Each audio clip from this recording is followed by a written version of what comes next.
Today we're going to dive into the weeds of impermanent loss. Now I see two types of investors when it comes to impermanent loss. I see the one that doesn't do anything because they're so scared of it. They don't end up making any deployments, they don't open any positions, and they just sit on the sidelines and they watch and let the opportunity chip away at them because they are scared of impermanent loss, right? And it's completely okay to be skeptical. Matter of fact, I think you should be. But then I also see the investor that isn't skeptical enough. They're not skeptical at all. They don't even worry about impermanent loss. They probably don't even know what it means. And they are flying blind. They are taking too much risk without actually understanding the risk that they're taking. So in a perfect world, we can become an investor where we balance the two, where we're skeptical, but we're also not too skeptical to the point where we don't do anything. And that's what this video will accomplish for you. So let's dive straight in. On a crypto to stable liquidity pool, you can use impermanent loss as your best friend. And the reason why is because crypto to stable liquidity pools buy crypto on the way down and sell it on the way up. The important part is actually running a proper strategy with this. You see, the pool mechanics are simple, but knowing how to put a strategy behind it is the harder part. Now, at my consulting firm, Builder Wealth, we run something called a blue chip flywheel strategy. A lot of times we're using borrowed capital, but the goal here is to buy crypto on the way down, accumulate crypto on the way down, and get paid for it, which means that our max prices are actually going to be somewhat close to our current price, and then our min prices are going to be a little bit further out, something like this, right? And what this is going to do is generate about 37% per year, but also as we move down, say towards a price of 1925, buy more Ethereum. You'll see that we started over here with 0.12 Ethereum and 714 USDC. And by the time we're at 1925, we have 0.45 Ethereum and 0 USDC because it's buying Ethereum on the way down.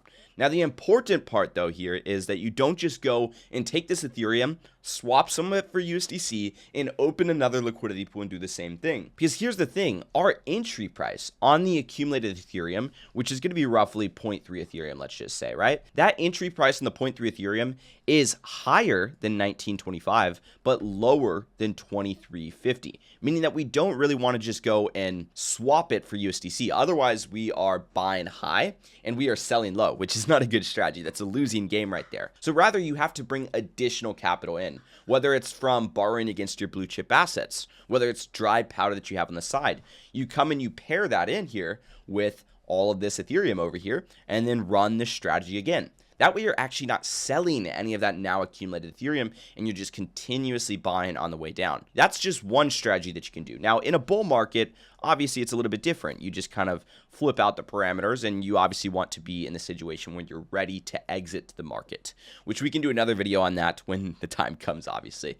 And if you guys are new here, make sure to drop a subscription to the channel. It's free and we provide a ton of value here. Now, the next strategy that I'm going to show you is a crypto to crypto strategy. So I want to take a look over at something like Hype to Ethereum. Now, this is a pool that I am currently in right now, and it's doing very, very well for me. So let's pull up WHype as well as UETH, let's just say. And I'm in this pool over on Project X, which is why we'll use that for now. Now, you set your range, right? Let's just say we did minus 15 plus 15, something pretty standard. You generate your APR, which is pretty solid right now. And then you're doing great for a period of time. And the next thing you know, Hype swings a ton. Hype goes up to like $50. Well, next thing you know, Ethereum is only up at 2,500 bucks. So there's a big discrepancy between how much each asset moved. Hype moved about 14%. Ethereum moved about 6.5%. Meaning that it's going to take a couple days to cover that difference in terms of fees. Now, in this instance, I'm just going to hide my camera real quick. You'll see it only takes 3 days to cover any opportunity costs that we have over here.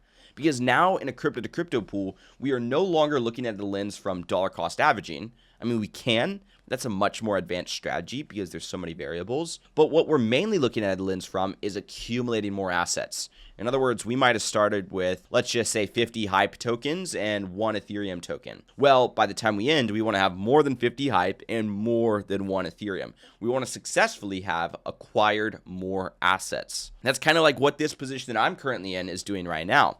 You see, I started with $19,490. Hype, Ethereum, they both went up in price, which means my liquidity is at $23,500. But that means nothing if I could have just, let's just say, held my initial hype as well as Ethereum in the market and had $24,000, right? Which actually, if I just held my initial hype in Ethereum in the market, I would have $23,800. Okay, so I'd have more than my liquidity pool. That right there creates that $300 impermanent loss. But what we're really looking for in these crypto to crypto pools is enough earnings to outweigh that impermanent loss difference. So in this case, I have $300 of impermanent loss, which is negative, and then I have $1,200 of earnings, which is positive. So when we do the math, we get $900 profit compared to holding the market. So not only is this pool at a high profit, it is profiting compared to holding the market, which means that I am accumulating more assets. Two very different types of strategies, keep in mind, but each of them have their own place in your portfolio and they should come together as an interconnected system. And the cool thing is on these positions, these crypto to crypto positions, you can be down. You can be down 20, 30%. But if this versus hodl is in the green and you do actually believe in the assets, that's the number one rule with anything you deploy into liquidity pool wise. You have to believe in the assets because you are going to hold them while they're down. And if you don't believe in them, you're going to end up making emotional decisions. But if you do believe in the assets and eventually they do come back up to your thesis, then you're now at a much greater profit.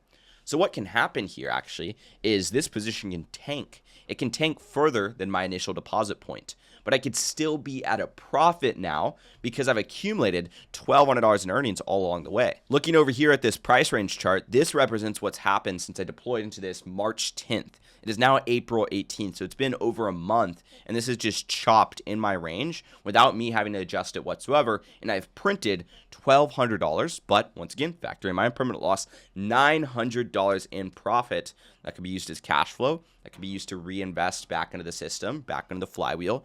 That could be used to allocate to stablecoins, allocate to my blue chip flywheel, right? All of these are made possible through this liquidity pool strategy. So again, those are just two different strategies that you can use. One of them you can use impermanent loss to your advantage. The other one of them, you need to make sure that you analyze beforehand, which we do by back testing performance, right? What happens when hype goes to this price point and Ethereum goes to this price point? Better yet, we like to go over to CoinGecko and look at the actual data. In other words, we will pull up Ethereum. We will pull up hype on these terminals and we'll say, okay, well, in the past month, where's a period of volatility for Ethereum? Well, Ethereum went from 2188 to about 2376. That right there is an 8.6% gain for Ethereum. Okay, well, if Ethereum goes up 8.6%, let's just say, what's happening to hype during that exact same time on April 13th? So let's look at hype April 13th from about $40 all the way up to 44.